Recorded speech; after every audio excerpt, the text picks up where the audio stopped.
সকলোলৈ নমস্কাৰ। আজিৰ এই ভিডিঅ'টোত এটি কাহিনী আপোনালোকৰ আগত ক'ব বিচাৰিছোঁ। ঘটনাটো হৈছে দিল্লীৰ ওচৰৰ গাজিয়াবাদৰ এখন ছ'চাইটিত 4জন সদস্যৰে সৈতে এটি পৰিয়ালে বাস কৰিছিল। পৰিয়ালৰ মুৰব্বীজন এজন চৰকাৰী অফিচাৰ আছিল আৰু তেওঁলোকৰ ঘৰখন খুব সুন্দৰকৈ চলি গৈছিল। তেওঁ যিহেতু চৰকাৰী চাকৰি কৰে আৰু সেই চাকৰিৰ টকাৰে ঘৰখন সুন্দৰকৈ চলিছিল। ঘৰত তেওঁৰ ৱাইফ,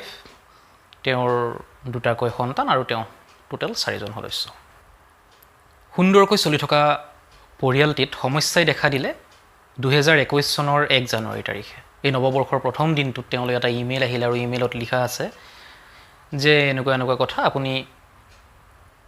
10 লাখ টকা যদি নিদিয়ে আপোনাৰ পৰিয়ালৰ ভৱিষ্যত সংকটত পৰিব। প্ৰথমতে তেওঁ কোনোবাই এটা নতুন বছৰত কোনোবাই কিবা এনে ধেমালি কৰি দিছে বুলি এনেকৈ ভাবিলে, কিন্তু পিছ মুহূৰ্ততে আকৌ এটা মেছেজ আহিল যে 10 লাখ টকা নহয় 20 লাখ টকা, আৰু কথাখিনি গুৰুত্ব সহকাৰে বিবেচনা কৰিব, অন্যথা আপোনাৰ পৰিয়ালৰ সদস্যসমূহ বিপদত পৰিব পাৰে। তেওঁ শংকা বাঢ়িবলৈ ধৰিলে আৰু চিন্তা হ'ল যে কোন মোৰ এনেকুৱা শত্ৰু আছে বা মোক কিয় এনেকুৱা কৰিব বিচাৰিছে। কোনো ধৰণৰ বেলেগ একো কথা নাই, কেৱল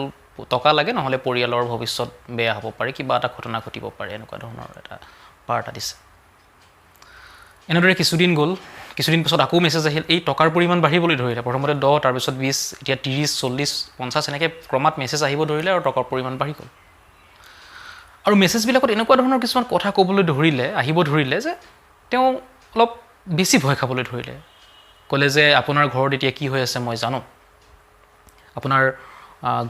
ৱাইফে বজাৰৰ পৰা আহিছে, আপুনি ঘৰত অমুক সময়ত আহি পাইছে, আপোনালোকে ভাতৰ লগত অমুক খাইছে। মুঠতে পৰিয়ালৰ গোটেইখিনি তথ্য সেই ইমেইলত আহিবলৈ ধৰিলে। আৰু কেতিয়াবা আৰু আচৰিত কৰি দিলে, কোনোবা যদি ঘৰত আলহী আহে, আলহীৰ কথাও লিখি দিয়ে। আপোনালোকৰ ঘৰত আজি 3-4জন অমুকজন আলহী আহিছিল, আপোনালোকে আলহীক অমুক খুৱাইছে, অমুক কৰিছে, তমুক কৰিছে। ভয়বোৰ ক্ৰমাৎ বাঢ়িব ধৰিলে আৰু শেষত এটা সন্দেহ হোৱাত যে হয়তো কোনোবাই কিবা কেমেৰা লুকাই থৈছে নেকি, এনেকৈ সন্দেহ এটা আহিল। সন্দেহ হোৱাত প্ৰথমতে তেওঁ গোটেই ঘৰত কেমেৰা আছে নেকি, লগোৱা আছে নেকি, বা অডিঅ' ডিভাইচ লগোৱা আছে নেকি, এনেকৈ চাবলৈ ধৰিলে আৰু একো বিচাৰি নাপায়। পাছত ভাবিলে যে পুলিচক জনোৱাটোৱে ভাল হ'ব। তাৰপিছত তেওঁলোকে মানে তেওঁৰ ঘৈণীয়েক আৰু তেওঁ দুয়োজনে পুলিচ ষ্টেচনত, ওচৰৰ পুলিচ ষ্টেচনত গৈ এখন এজাহাৰ দি কথাখিনি জনালে। পুলিচে ঠিক আছে হ'ব বুলি আপোনালোক ঘৰলৈ যাওক, আমি যাই আছোঁ এনেকৈ কোৱাৰ পাছত পুলিচৰ গোটেই টীমটো তেওঁলোকৰ ঘৰলৈ আহিল।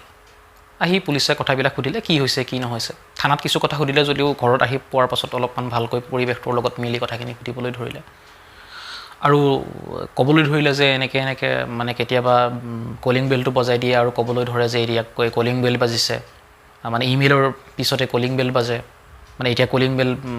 কলিং বেলৰ কথাও কৈ দিয়ে, মানে গোটেই ঘৰখন যেন সেই ব্যক্তিজনে হেক কৰি থৈছে, এনেকুৱা ধৰণৰ কথাখিনি গোটেইখিনি অৱগত কৰিলে। পুলিচে প্ৰথমতে তেওঁ চৰকাৰী অফিচাৰজনে ভবাৰ দৰেই গোটেই ঘৰটো তন্নকৈ তালাচী কৰিলে। কোনোবাই হয়তো কিবা কেমেৰা বা আন কিবা মাইক্ৰফোন বা কিবা ইউজ কৰিব পাৰে, লগাই থ'ব পাৰে বুলি গোটেই ঘৰটো বিচাৰিলে আৰু গোটেই ঘৰটো বিচাৰি চলাথ কৰি পুলিচে একো বিচাৰি নাপালে। তাৰপাছত পুলিচে একো নাপাই তেওঁলোকৰ ঘৰ এৰি যাবলৈ বিচাৰিলে আৰু ঠিক দুৱাৰমুখ পাইছে এনেতে অফিচাৰজনলৈ আৰু এটা ইমেইল আহিলে। ইমেইলত লিখা আছে যে আপুনি কথাটো বেয়া কৰিলে, আপোনালোকৰ ঘৰলৈ মাত্ৰ পুলিচ আহিছিল, এনেকুৱা ধৰণৰ কথা। পুলিচো আচৰিত হ'ল যে আমি একো বিচাৰি নাপালোঁ, কিন্তু কোনে ক'ৰ পৰা চাই আছে। তাৰপিছত পুলিচৰ লাহে লাহে সন্দেহ হ'বলৈ ধৰিলে যে এই ঘটনাটো নিশ্চয় ঘৰৰ কোনোবাই কৰিছে, কাৰণ একো নাপালোঁ যিহেতু, কেনেকৈ ঘৰৰ ইনফৰমেশ্যন বাহিৰত যাব। আৰু সেইবাবে পুলিচে ঘৰৰ আটাইকেইজনকে, আৰু কোনোবা আছে নেকি পৰিয়ালৰ সুধিলে, কোনো নাই বুলি কোৱাত সেই 4জনেই আমি ইমান দিনা আছোঁ এনেকৈ কোৱাত গোটেই 4জন সদস্যক একেলগে থিয় কৰালে আৰু প্ৰথমতে অফিচাৰজনক, তেওঁৰ ৱাইফক, তাৰপিছত তেওঁলোকৰ ছোৱালীজনীক সেইটো কথা সুধিলে। গোটেইখিনি কথা সুধিলে, কিবা তথ্য ওলাব নেকি সেইটো ভাবি গোটেইকেইজনকে সুধিলে আৰু শেষত গৈ তেওঁলোকৰ এই 10 বছৰীয়া ল'ৰাজনকো তেওঁলোকে সোধ-পোছ কৰিবলৈ ধৰিলে। বাকী সকলো ঠিকেই আছিল। এই 10 বছৰীয়া ল'ৰাজনৰ কথা কিছুমান মানে ওলট পালট যেন পাবলৈ ধৰিলে পুলিচে, আৰু পুলিচৰ অলপমান সন্দেহ ভাৱ এটা জাগ্ৰত হ'ল যে এই ল'ৰাটোৰ অলপমান খেলি মেলি আছে আৰু ল'ৰাজনে কি ব্যৱহাৰ কৰে কি নকৰে সেই বুলি ল'ৰাজনৰ বস্তুবিলাক চাবলৈ ধৰিলে। তেওঁ ল'ৰাজনে ব্যৱহাৰ কৰা মোবাইল, ল'ৰাজনে ব্যৱহাৰ কৰা ডেস্কটপ, গোটেইখিনি বস্তু চাবলৈ ধৰিলে। প্ৰথমতে ল'ৰাজনে অকণমান স্বীকাৰ কৰি এনেকৈ ক'বলৈ বিচাৰিলে যে মোক এনেকুৱা কৰিবলৈ মোৰ আদিত্য নামৰ এজন বন্ধুৱে মোক প্ৰেছাৰ দিছিল নহ'লে মোক মাৰিব বুলি কৈছিল সেইকাৰণে মই এনেকুৱা কৰিলোঁ এনেকুৱা কৰিছোঁ এনেকৈ ইমেইল দিছোঁ তাৰপিছত আকৌ কথাটো চেঞ্জ হয় নহয় মোক যমৰাজ বোলা এজন বন্ধুৱে এনেকৈ কৰিবলৈ কৈছিল তাৰপিছত পুলিচে যেতিয়া বিচাৰি চালে যমৰাজ আদিত্য এনেকুৱা কোনো অস্তিত্বই নাই এইবিলাক কোনো নামেই নাই সি জাষ্ট সাজি পেলাই কথাটো কৈছে আৰু পুলিচে ভাবিলে যে কথাটোতো আমি ভালকৈ উলিয়াব লাগিব সেইবাবে পুলিচে মাক দেউতাকৰ লগত আলোচনা কৰিলে আৰু বিভাগীয় যিখিনি কাম আছে সৰু ল'ৰা ছোৱালীৰ ক্ষেত্ৰত পুলিচৰ কথা বতৰা পাতাত পুলিচে সোধপোছ কৰাত কেনেকৈ কি নিয়ম নীতি পালন কৰিব লাগে গোটেইখিনি বিভাগীয় কাম কৰি ল'ৰাজনক পুলিচে সোধপোছৰ বাবে আৰম্ভ কৰিলে প্ৰথমতে অসুবিধা হৈছিল ল'ৰাজনে ইটো সিটো মানে কথা কৈ কথাবিলাক সলাবলৈ চেষ্টা কৰে তাৰপাছত যেতিয়া ভালকৈ মৰমেৰে বুজাই শুনাই কথাখিনি ক'বলৈ মানে সুধিবলৈ ধৰিলে তেতিয়া ল'ৰাজনে স্বীকাৰ কৰিলে যে হয় কিছুদিন আগতে অৰ্থাৎ ডিচেম্বৰত তেওঁলোকৰ স্কুলত চাইবাৰৰ বিষয়ে জ্ঞান থকা কিছুমান মানুহ নিমন্ত্ৰণ কৰা হৈছিল আৰু তেওঁলোকে যিবিলাক চাইবাৰ ক্ৰাইম হয় বা কিবা হয় এইবিলাকৰ বিষয়ে ল'ৰা ছোৱালীৰ মাজত এটা সজাগতাৰ সৃষ্টি কৰিছিল আৰু মোবাইলৰে হওক লেপটপেই হওক বা আন বিভিন্ন ধৰণে হেকিঙৰ জৰিয়তে কেনেকৈ ধৰণে মানুহক মানে কি অসুবিধাৰ সন্মুখীন কৰাব পাৰে এই বিষয়ে তেওঁলোকে কিছু ইনফৰমেশ্যন দিছিল আৰু সদায় এইবিলাকৰ পৰা আঁতৰি থাকিবলৈ এইবিলাকৰ পৰা বাচি থাকিবলৈ এনেকৈ কথাবিলাক কৈছিল কিন্তু এই সৰু ল'ৰাটোৰ মনত এটা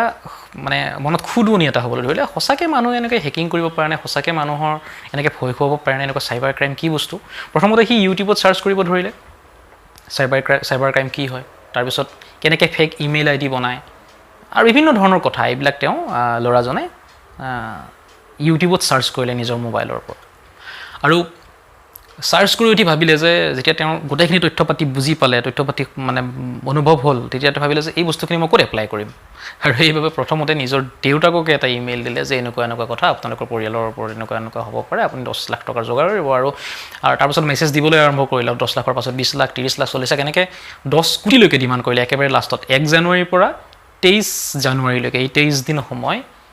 বাপেকৰ মূৰ খাই দিলে নিজৰ ল'ৰাটোৱে মাথা গৰম কৰি দিলে আৰু এই 10 লাখৰ পৰা 10 কোটি পালে আৰু তাৰে মাজত এনেকুৱা সেনচিটিভ কিছুমান ইনফৰমেশ্যন ঘৰৰ কথা তেওঁ ক'বলৈ ধৰিলে মাক বাপেক ভয় খাবলৈ ধৰিলে যে তাৰে মাজতে এইটো এটা মেছেজ দিছিল যে আপোনালোকৰ 13 বছৰীয়া এজনী ছোৱালী আছে তাইৰ আপোনালোকে বিয়া দিব লাগিব আপোনালোকে টকা নিদিলে তাইক বিয়া দি দিব লাগিব এনেকুৱা ধৰণৰ কথা আৰু সি মুঠতে ভয় খুৱাব বিচাৰিছিল দেউতাকক আৰু সি চাব বিচাৰিছিলে যে ভয় দেউতাকে খায় নে নাখায় অৰ্থাৎ সি ছাকচেছ হয় নে নহয় সেই বস্তুত আৰু তাত সি ছাকচেছ হোৱা যেন অনুভৱ কৰিলে কথাখিনি পুলিচৰ আগত ব্যক্ত কৰিলে পুলিচে কথাখিনি চালি জাৰি চালে আৰু বুজিলে যে ল'ৰাজনে এনেকুৱা কৰিলে তাৰ বিশেষ আন কোনো একো নাই